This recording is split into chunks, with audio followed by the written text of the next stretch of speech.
क्या आप जानते हैं, एक ऐसा भी पल आया था जब लक्ष्मण जी के मृत होने की खबर पर माता सीता हंस पड़ी थी। क्या कोई पत्नी अपने देवर की मृत्यु पर हंस सकती है? पर इसी के पीछे छिपा है एक गूढ़ रहस्य, एक भविष्यवाणी और एक दिव्य सत्य। आइए जानते हैं वो रहस्यमय कथा जो आज भी लोगों को आश्चर्यचकित कर देती है।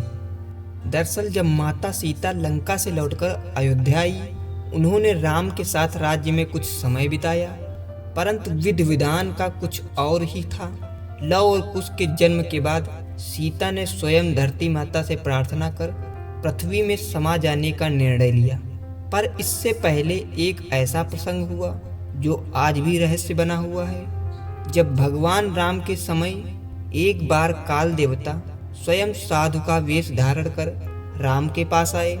उन्होंने कहा कि उन्हें एकांत में कुछ कहने हैं और यदि इस वार्तालाप के दौरान कोई भी बाधा डालेगा तो उसे मृत्यु की सजा दी जाएगी। राम ने लक्ष्मण को पहरे पर खड़ा किया। कुछ ही समय में ऋषि दुर्वासा वहां आए और उन्होंने राम से मिलने की जिद की। लक्ष्मण धर्म संकट में पड़ गए। एक और ऋषि को रोका तो श्राप मिलने का भय, दूसरी ओर राम की आज्ञा का उल्लंघन। अंततः लक्ष्मण ने राम से मिलने की अनुमति दी और कालदेव का वार्तालाप भंग हुआ। इस पर राम ने अपने वचन के अनुसार लक्ष्मण को मृत्युदंड देने का निर्णय लिया, पर उन्होंने उसे वनवास रूप में बदल दिया। लक्ष्मण गंगा के तट पर गए, ध्यान में लीन हुए और वहीं देह त्याग दी। लक्ष्मण की मृत्यु का समाचार जब सीता को मिला, वे कुछ क्षण शांत रही, फिर हल्की सी हंसी। सब स्तब्ध रह गए। ये कैसी माँ है जो देवर की मृत्यु पर हंस पड़ी? पर तब सीता ने जो कहा वो सुन सबकी आंखें नम हो गई। सीता बोली, जब मैं अशोक वाटिका में थी तब रावण ने मुझसे कहा था कि एक दिन तुम्हारे अपने ही तुम्हें त्याग देंगे। मैंने उसे झूठा समझा। आज राम ने लक्ष्मण को त्यागा और कल वो मुझे भी त्याग देंगे।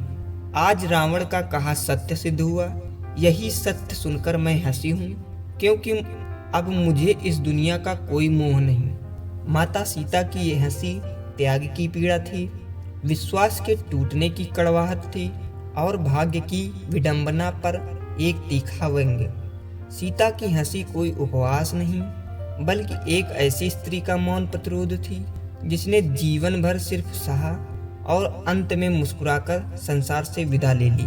तो दर्शक बंधु, क्या आज भी स्त्रियों की आस्था, प्रेम और बलिदान को समझा जाता है, या फिर सीता की हंसी आज भी हमारी संवेदनहीनता पर एक सवाल है? सोचिए और साझा कीजिए इस कथा को। तो दोस्तों, अगर आपको यह वीडियो अच्छा लगा हो तो वीडियो को लाइक एंड चैनल को सब्सक्राइब करें। मिलते हैं अगले वीडियो में, तब तक के लिए जय श्री राम।